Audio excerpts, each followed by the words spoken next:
You came back. Whatever drew you back to this void of suffocating darkness that has become my prison. Thank you. These dreams, these stories, telling them seems to be the only way to relieve the weight of this hungry, eternal night. Can you hear? I can hear whispers out there in the lightless mist. Human, I think. Or what used to be. And so very many. A concerto of lost voices.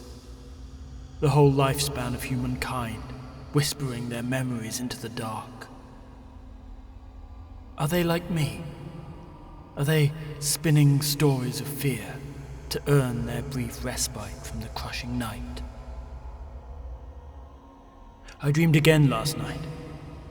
A story of a woman defeated by time, terrified of what waited for her out in the wood. Let me tell you. Let me share her story. Dark Figments, written and performed by James Farwood. Episode 2, Nightingale. Get the extended edition of this episode, show notes and bonus content at jamesfarwood.com. They had said today, hadn't they? She was sure they had, but the days meant so much less now. Christine stepped outside her door, keeping her hand on the frame as her slippered feet slid a little on the mulch. She craned her neck, but she knew she couldn't see down the lane from her garden. She looked behind her at the cottage. Maybe she could just pop over to the orchard, just for a moment, to see if they were coming. He wouldn't mind, surely. She hesitated for a moment on the doorstep. It was cold, but bearable.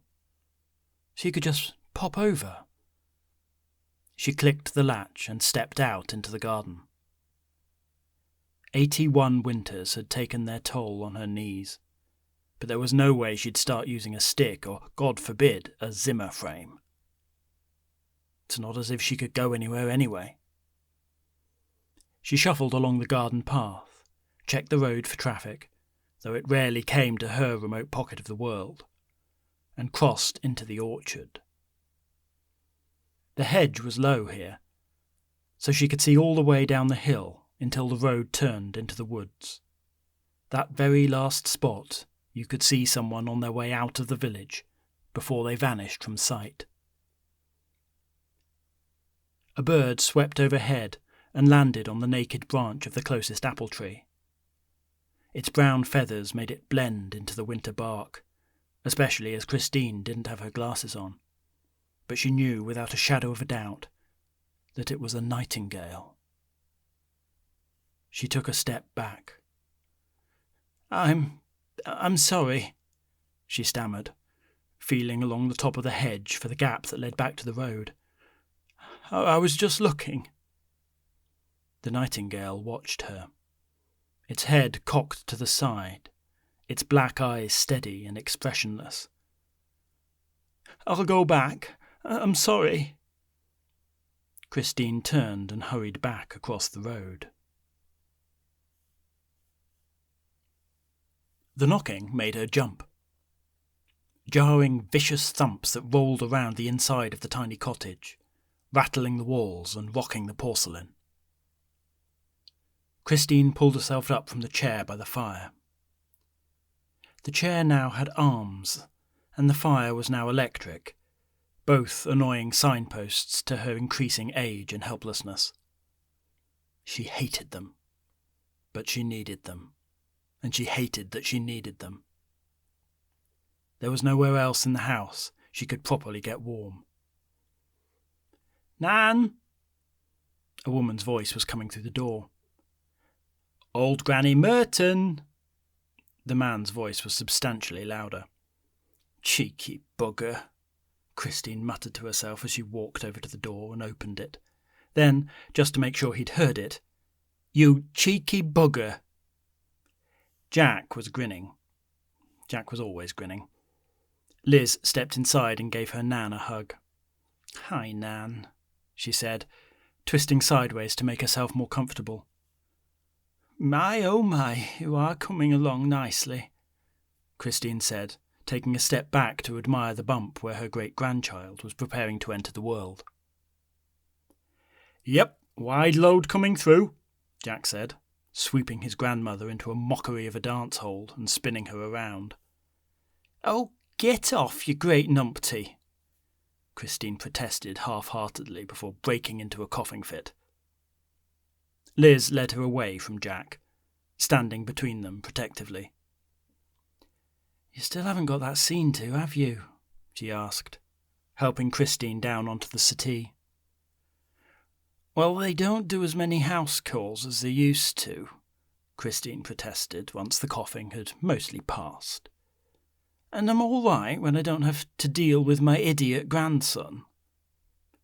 "You, dear matriarch emeritus, love it," said Jack, flinging his coat onto the back of the sofa and leaping over the back of it to sit next to his grandmother.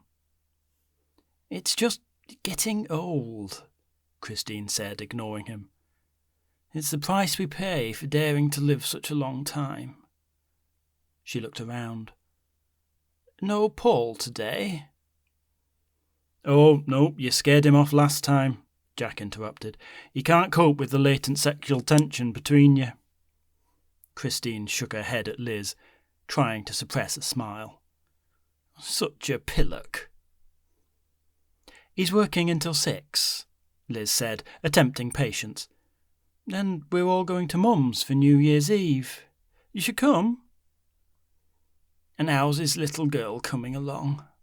Christine asked, gently placing her hand on Liz's baby bump. "Energetically," Liz said, sitting back in her chair and taking a deep breath. "And the pregnancy seems to have damaged her dress sense," Jack added, gesturing towards his sister. "Here we have the classic Christmas stocking look, fresh off the catwalks of Santa's grotto." "It's comfortable," Liz retorted, pulling her sweater dress down over her belly. "And so colourful," Christine said. "I think it's wonderful. You wouldn't want to dress like a normal person, would you?" Jack let out an uncontrolled laugh. "Nan," Liz protested. "Oh, no, dear. I mean like the boring people. You wouldn't want to look like them." "You should consider a career as a diplomat," Jack said, scooting forward and ravaging the plate of biscuits on the coffee table. "Once you've finished playing Bond villain out here in your isolated base of evil." He swiped at his phone as he sat back with a mouthful of cookie. Christine turned back to Liz. "I have no idea what he's talking about most of the time." "You're not missing much," Liz said. "How are you anyway, idiot boy?" Christine asked, but it was Liz who answered. "Same as ever. Always connected and never committed." Christine made an audible tut. "You're 30 years old. Why aren't you married?" Jack shot a look at his sister. "He's just not found the right Homo sapien yet," Liz said, drawing out her words with a wicked smile on her lips. Jack turned up the intensity of his glare until he was almost twitching. "Well, she's out there somewhere," Christine continued, oblivious. "You've just got to get out there and find her." "Nan's right, Jack," Liz said. "Out is exactly where you should be." "Shall I get the kettle on?" Jack said, jumping to his feet and clapping his hands together for extra emphasis. "Oh, tea, please," Christine said. "Do you know where the tea bags are?" "Yes, Nan." "And do you know where the kettle is?"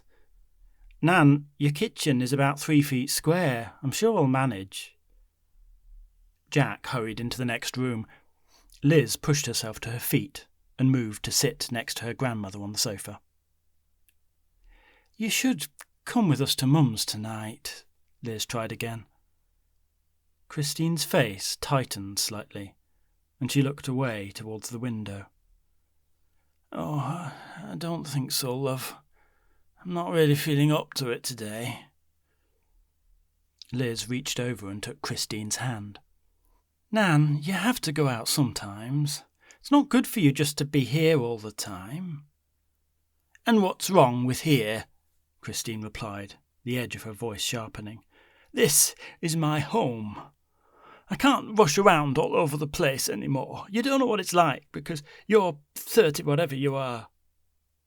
Liz snorted and made a broad circular motion over her hefty belly. "Oh yes, because it's so easy for me to go rushing around," she said. "You're not housebound, Nan. You can walk fine. And we're only talking about walking to the car and into the house." Christine snatched her hand back and tried to heave herself up off the sofa, which she utterly failed to do until the third attempt. "You see, you kids don't have any idea what it's like. And I don't sit on the sofa for a very good reason. And I don't go out for a very good reason." She crossed over to the window and twisted to look upwards, as if she were checking for rain. Liz made her own attempt at lurching up off the sofa, thought about saying something, decided against it, and followed Jack into the kitchen. Jack was delicately arranging and rearranging triangular tea bags in 3 worn china cups. "God, she's so stubborn," Liz said in enough of a whisper to keep their conversation private. "She didn't even consider it." "Did you expect her to?" Jack said, not taking his eyes off his teacup arrangement. "What's really stubborn is this kettle. I turned it on back in the Middle Ages and it's still as cold as Santa's scrotum." "She's just afraid of anything that she doesn't do every day. She hasn't been out of this house in years. Sometimes I wish Mr. Potter next door wasn't so generous with his shopping time. Then at least she'd be forced to go out once a week." Lilibet," Jack said, turning to her while the kettle still gave only the vaguest tease of coming to the boil. "It's not worth the fight. You know it isn't. You knew it wasn't before we even arrived. You knew it wasn't last year when you asked her." "But it's not fair on Mum," Liz tried. "I mean, when did Lan even see her last? She won't go and see her, and she's made it very clear that she doesn't want her here.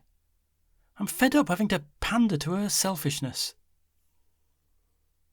Jack leaned back against the kitchen counter. "This is one of those arguments you've already had in your head, isn't it? Do I even need to be here?" Liz rolled her eyes. "Jack, just back me up on this, for once, please. It would mean the world to Mum. Even if Nan doesn't care about her, she cares about us. We can persuade her if we do it together." The kettle finally approached boiling point, and Jack turned away to pour the tea. "Oh, do come along, Elizabeth," he continued, doing a passable imitation of their father. "Look around this pint-sized pensioner paradise. You can barely see the walls, they're covered in so many family photos. And some paintings of pheasants for some reason. But Mother dear is definitely winning the battle for wall space. She's everywhere. Nan loves the crap out of her. And where's Grandad, eh? Nope, no room for you, beloved husband. Our daughter needs this space to shine." Jack finished with a feeble, one-sided jazz hand. Liz sighed. As much as she liked disagreeing with her little brother, he had a point. Even though the cottage didn't have huge stretches of wall space to start with, almost every available inch had been turned into a family gallery, stuffed between checkered curtains, the fleur-de-lis patterned sofa, and the peculiar shelf that circled the room near the ceiling, far too high for Christine to reach anymore. And almost all of them showed frozen moments of Janet Merton, later Janet Paston.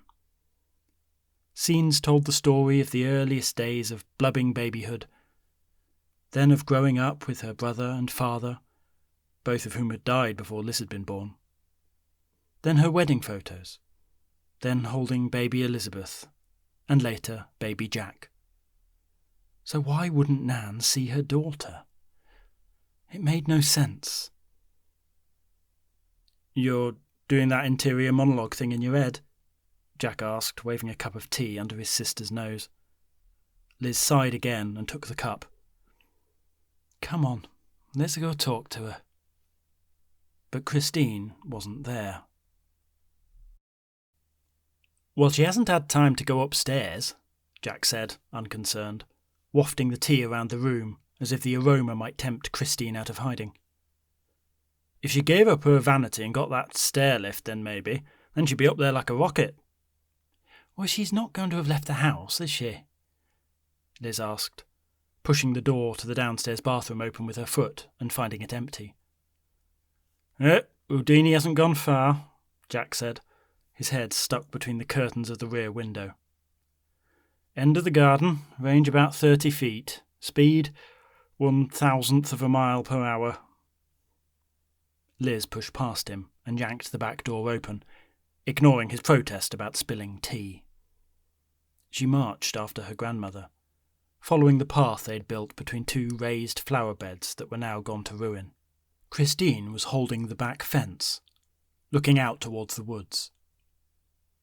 Nan, don't just run off like that, Liz chided, more angry than she wanted to let on. We were worried. You could have fallen. I live here. This is my house, Christine answered brusquely, not turning to look at Liz.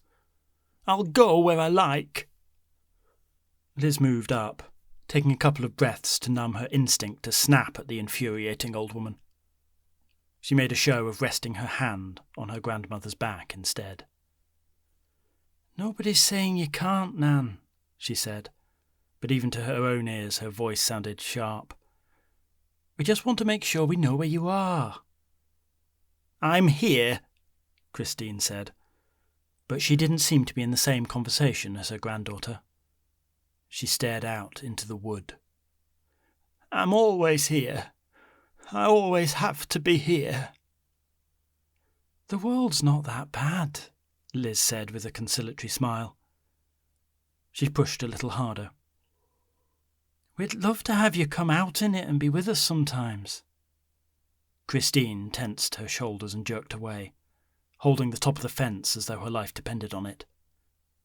I'm not leaving my house, she shouted, her sudden ferocity making Liz jump. I'm not leaving my house, she repeated, calling out into the wood. Nan, it's all right, Liz comforted her, unnerved by Christine's sudden anger. It's okay. You don't have to go anywhere if you don't want to. A moment passed, while Christine swayed against the fence, her eyes on the trees. Let's go back inside and have some tea. Liz immediately realised what she'd said. If you want to, that is. Christine finally turned to look at her granddaughter. Her eyes were red. She let her head sink into a resigned nod and reached out for Liz's arm. You think I'm a foolish old woman who's scared of the whole world, she said as they started to make their way back up the path. But I'm not. I'm not scared. I made a promise. I can't leave. It's the birds. She hesitated, looking back towards the woods. The nightingales. Liz gently encouraged her to keep moving towards the house. I don't understand now. What do you mean? They watch me, Christine replied. They're always there. They'd know if I left. Liz didn't know what to say, so she just said, It's okay, Nan. They walked in silence for a minute. Jack was waiting at the back door, tea in hand, and a stupid grin on his face as if his head couldn't keep his next side-splitting joke contained a moment longer. Liz shook her head at him, hoping the expression on her face would communicate the mood. To his credit, Jack dialed back the grin to about 2/3 of its previous stupidity. Unfortunately, he still greeted Christine with, What's up, old cock? Ready for your tea? Christine looked behind her again, before stepping into the house and wiping her slippers absent-mindedly on the mat. I just want it in my chair, she mumbled, moving past Jack without looking at him. Jack raised one eyebrow at Liz and whispered, "That's the title of her steamy autobiography." "Jack," Liz chided, but Christine didn't show any signs that she'd heard. She followed her grandmother through to her sitting room and placed the cup of tea on the table next to her chair by the fire. Christine lowered herself into the seat and stayed there, slumped and motionless, staring into the orange flickering lights that only vaguely resembled a real fire. Liz moved back across to her brother, pulling him by the elbow back towards the door in an effort to speak in private. "I'm really worried about her," she said, keeping her voice low. "I think she's having some sort of episode." Christine had started to shout. These weren't the grumpy barbs from the garden. She was distressed. "You two have to go now," she was saying, turning her head to the wall and pulling her blanket up to her neck. "I'm tired, this is all too much. I'm tired. I'm tired."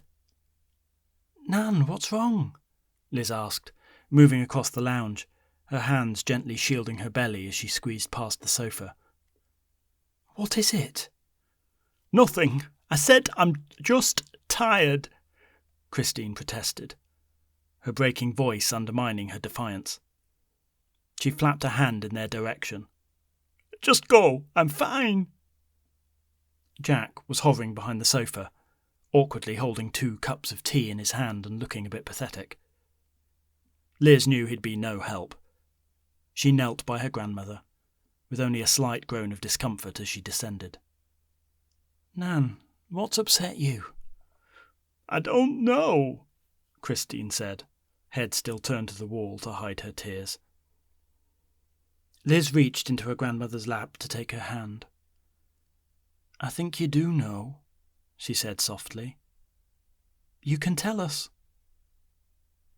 Her sentence trailed off as she felt the hard edge of a photo frame, obscured by the folds of the blanket. Christine grasped it as Liz tried to pull it out, but she didn't have much fight in her. "No, it's just silly," she protested. "It's not silly, Nan," Liz told her. "It's upsetting you." The photo was old, that uniquely faded 70s colour that somehow made it look older than black and white photos from decades before. "You miss Grandad," Liz said, not really asking. But Christine's eyes suddenly sharpened. "It was never the same. He thought it was my fault, and so he left me. He left me here on my own." She wiped at her cheeks with the sleeve of her cardigan. Liz looked over at Jack, who stood there mute, then back to her grandmother. "Nan, Grandad didn't leave you. There was a crash, remember? Back in '84. Christine rolled her eyes and shoved herself to her feet, the blanket falling to the floor and annoying her by wrapping around her feet. "For heaven's sake, girl, I'm not completely feeble. That man never got so much as a scratch on his car in 30 years of driving. How does a man who drove every day for a living, a man is still in the prime of his life, how does a man like that suddenly lose control of his car on an empty road in the middle of the day?" Christine finally managed to kick the blanket off and marched over to the front door, pulling the bolt back. "It was never the same. He left me here." Liz didn't know what to say. So she took her time, heaving herself to her feet and placing the photograph carefully on the mantelpiece. Jack seemed to think that she was getting ready to leave, so he returned the tea to the kitchen and stayed hovering uncomfortably in the doorway. "It was never the same," Liz said, "after Uncle Arthur." Christine recoiled as if she'd been slapped. "Don't call him that," she snapped, her anger immediately giving way to sadness. "He wasn't your uncle. He never got the chance." Nan, I can't imagine what it's like to lose a child. Liz started again, walking across to comfort her grandmother, but a twinge in her belly made her seek refuge on the arm of the sofa. But it doesn't mean Grandad did that on purpose. What happened? Jack said out of nowhere. Liz was about to tell him it wasn't the time to bring it up when he continued, I mean, I know Arthur was in the Navy. I know he didn't come back, but... He started to trail off. Liz didn't give Christine the chance to start reliving it. It was the Falklands, Jack, was all she said, hoping her brother would take the hint and shut up.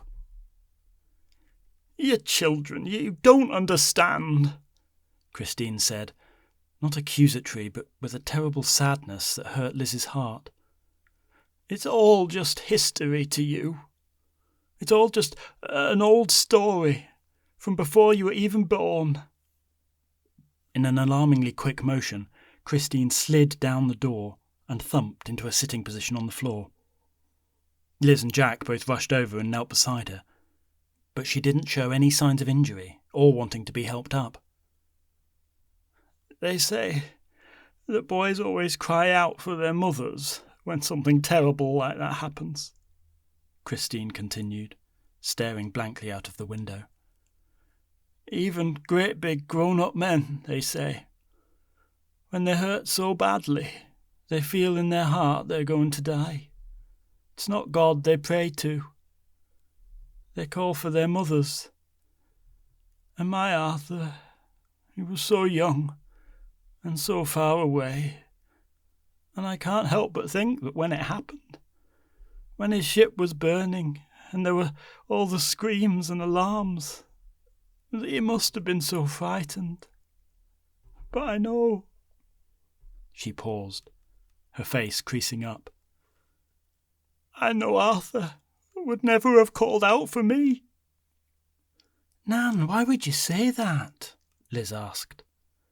Christine was beyond listening, but she stretched her arms out towards the back of the sofa, far too far away for her to reach. Liz caught Jack's eye, and they took the opportunity to help Christine back to her feet. Why?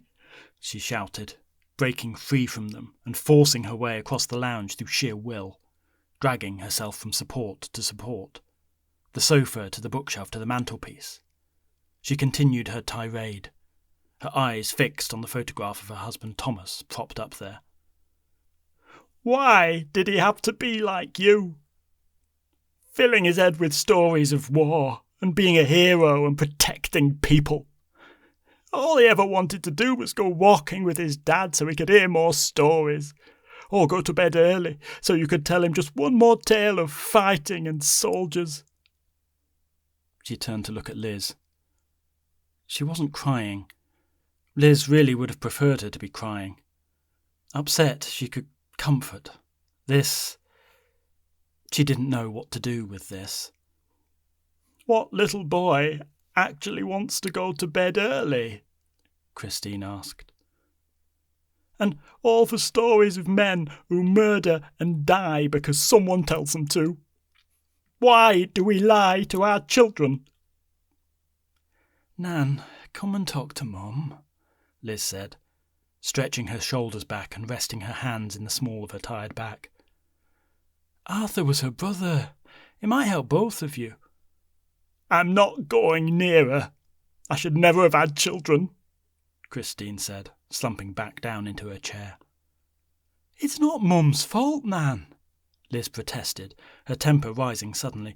You can't blame her for what happened to Arthur. Christine looked incredulous. Blame her?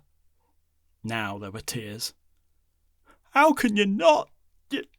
She flailed her hands towards Liz's belly bump. She's my girl. She's my precious girl. I'm not going to hurt her. Liz was thrown off track. What? Of course you're not going to hurt her, Nan. Nobody's saying you would. The only way you're hurting Mum is by cutting her out of your life.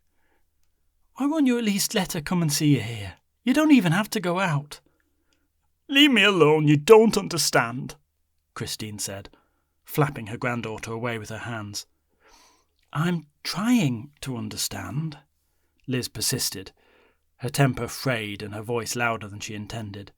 "Just talk to me properly and tell me what's actually the problem." Jack stepped up to her shoulder. "It's not your fault, Nan," he said calmly. "What happened to Uncle Arthur? It's not your fault." Christine looked at Jack, her cheeks wet, her mouth half open in a stalled protest. You don't understand," she managed, but the confrontational tone had evaporated. "I understand this," Jack said, kneeling beside Christine's chair and holding out another photo. Liz hadn't seen him take it off the wall. It showed 3 rows of young men, the blues of their ratings uniforms blurred together in the faded old print. White flat-topped hats and bright blue flap collars framed young, confident faces. "Just look how proud he is," Jack continued. A young Arthur, marked with a small pencil arrow on the photo border, stood in the second row, chest puffed out above the men sat in front, clearly desperate to break into a grin despite the formality of the photograph. "Just look at him, Nan," Jack said. "He was so happy. He was part of something bigger than himself." He pointed to Arthur. "There's no way a man with this daftly happy face ever blamed you for anything, let alone for letting him live his dream." Christine stared into the photograph, her mind disappearing into the past. "You can't tell children," she said. "You try to do what's best for them, but you can't tell them. He wanted to be like his dad so much. Just talking about the Navy made his face light up. I mean, he would just beam. But—" She paused, uncertain of whether to continue. "But his dad didn't want him to go. He didn't want him to join up.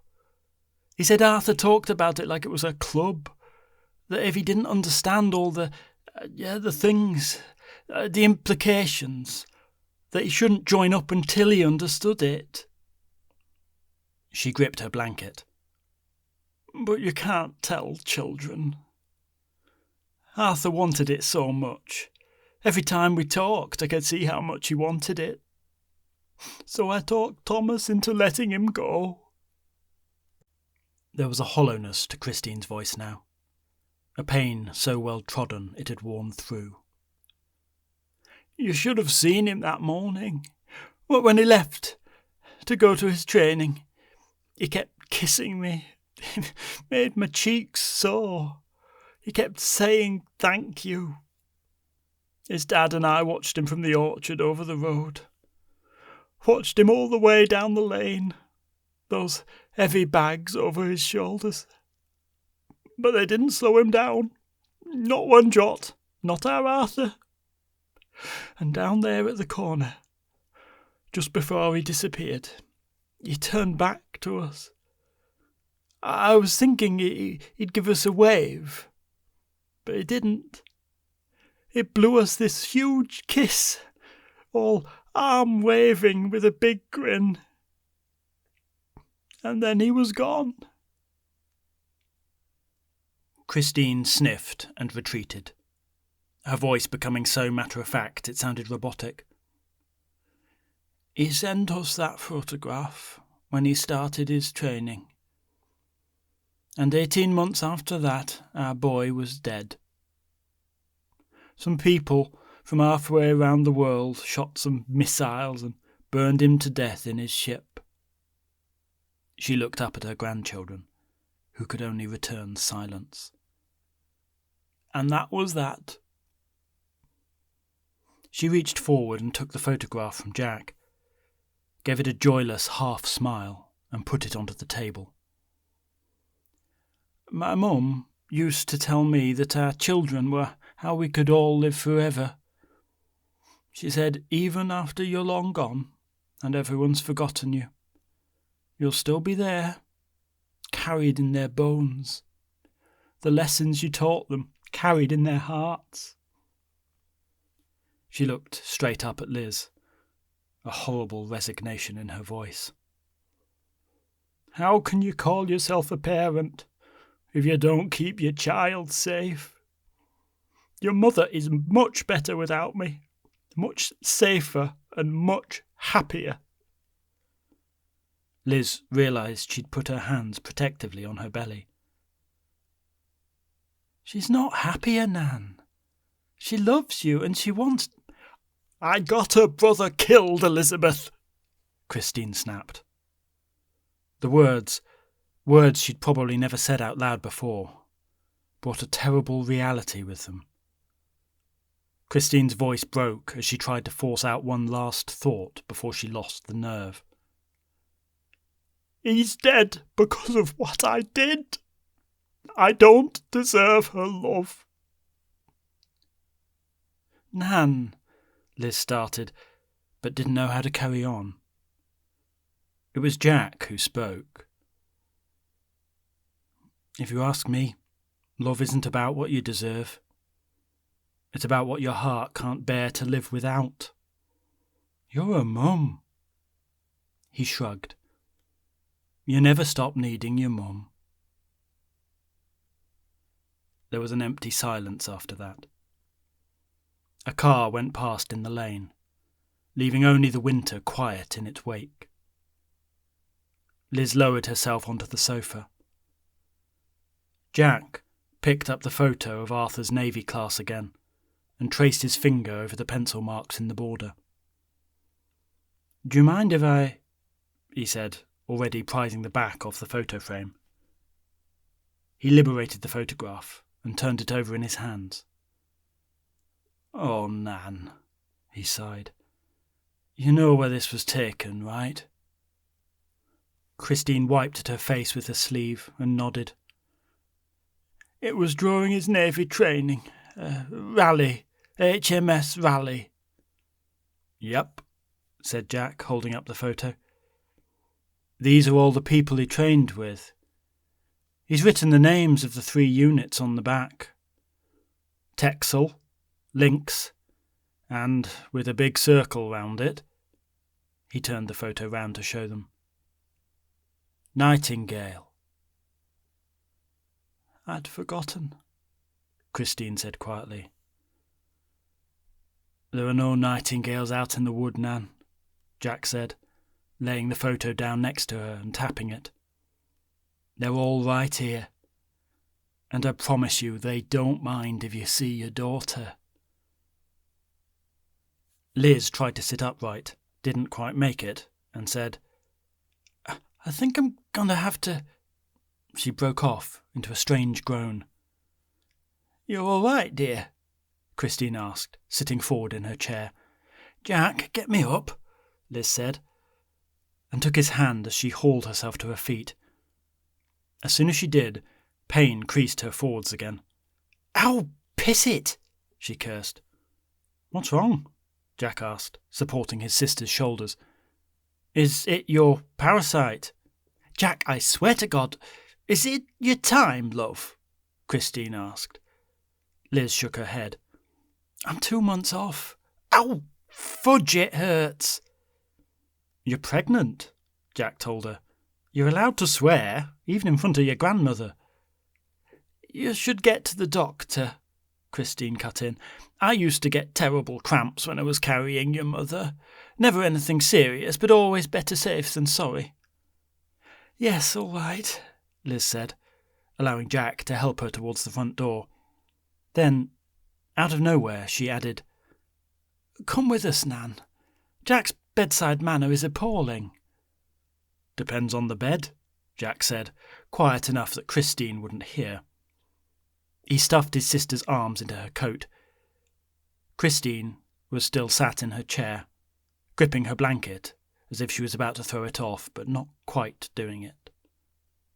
Nan, Liz said, pulling away from Jack's hapless efforts and doing her coat up. "You can't make your children's choices for them. You can just be there to help them deal with the consequences." Jack took Liz's arms as she groaned again with another twinge in her belly. "But we have to go now," she said. She didn't reach for the door latch. Christine looked at the blanket in her lap, then at the mantelpiece, then over to the back door. A strange thought process was taking place that had remained a complete mystery to her grandchildren. She pushed herself to her feet and flung her blanket to the floor. "You know what?" she said. "Fudge it, as you kids would say. Let's go." Jack put his hands to his head. No, Nan, the kids really wouldn't say that." Liz jabbed him. "But, great. Let's go." Liz had reached Jack's car by the time Christine emerged from the house in her sheepskin car coat, neatly buttoned. "Sorry, my fingers aren't as nimble as they used to be," she said. "Takes a while to do up coats and trousers and things." Jack rolled his eyes. "Nan, do you think you should change out of your slippers?" "Oh, heavens," Christine replied. "Stupid old woman. I'll just be a moment." She padded back into the house. "Jack," Liz was calling from over by the car, "what are you doing?" We just need a minute." Jack hurried down the path, waved his key fob towards his car to unlock it, and hurried back to the house. Liz cursed and hauled herself into the passenger seat. "There we go," Christine said, coming out of the house and locking the door. "Nan, what are those?" Jack asked, staring at the Wellington boots his grandmother had pulled on. "We're not getting to the hospital over the fens." "Well, I don't have any comfortable going-out shoes," she said. "I wear these for gardening. They're very warm. They've got a fleece lining." "Yes, sure, let's just go," Jack said, taking Christine's arm and helping her down the path somewhat faster than her natural pace. "Heavens, what's that?" Christine said, pointing at Jack's car. "It's my car, Nan," Jack said, pulling the driver's seat forward to allow her access to the back seat. "You've seen it 10 or 12 times. "It looks like a toy," Christine said. "Where's the back door?" Jack sucked his teeth in frustration. "It's only 3-door, Nan. Just climb through here." Christine attempted this. "Oh, hello, dear," she said cheerfully to Liz as her head entered the car. "This is all very exciting, isn't it?" Liz gave her a weak smile. "Glad you're here, Nan," she said. "Why are there so many lights on the dashboard?" Christine said as Jack climbed into the driver's seat. "It's like a spaceship." "Oh, have you telephoned your husband?" "Not my husband yet, Nan," Liz replied. "I'm working on it. I'll give Paul a call as soon as we're somewhere with better reception." "But, Christine said, pointing at Liz's bump. "You young people make things so complicated, don't you?" Jack swung the car around and headed back up to the lane. "Yep, she is bulbous living proof of shameful sex before marriage." Liz slapped his arm. Christine then slapped his arm. "You can't talk," she chided her grandson. "At least she's got someone. Where's your girlfriend, then?" Liz let out a pained cackle. "You know what, Nan?" Jack said, taking a big breath. "I'm gay. I like men. I have a boyfriend. Well, sort of." Liz looked at her brother, unsure whether she was about to laugh or burst into tears. In the back of the car, Christine sat back in her seat. "Well, it's about time you told me about that," she said. "Really, so secretive, these whoopsies." "Nan!" Liz protested on Jack's behalf, but another twinge made her gasp. Christine held her shoulder. "It'll be all right, love," she said. "Hold your Nan's hand. There we go. It'll all be all right." The car sped away down the lane, brake lights glowing as it took the corner at the end and disappeared out of sight. The garden returned to its winter quiet, silent apart from the gentle breath of wind through the orchard and the twittering of the chaffinches and robins squabbling over the bird feeder.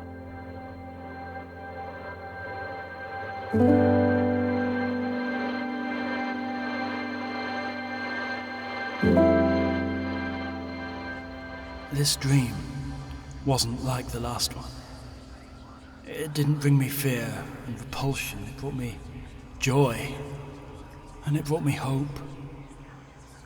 I don't know any of the players in these dreams, yet something feels familiar. Like a childhood home long since passed into new hands. Perhaps it was simply that feeling of togetherness, a moment of family and connection. How I miss it. What's that? Do you hear that? All those whispers drowned by a rising tide. The darkness is tightening. Joy and hope, they are not welcome in this place. Something new is coming, something dark and painful. I see a man, alone in a crowd, pushing at a door that should never be opened. A house of black stone. The house will consume him. The sleep is nearly upon me. The story I will tell you when I wake. Dark Figments was written and performed by James Farwood. Recorded and produced by Onward Studios. Follow the show and get advert-free extended editions of every episode at jamesfarwood.com. Stay in the loop by following me on social media at jamesfarwood.com/social.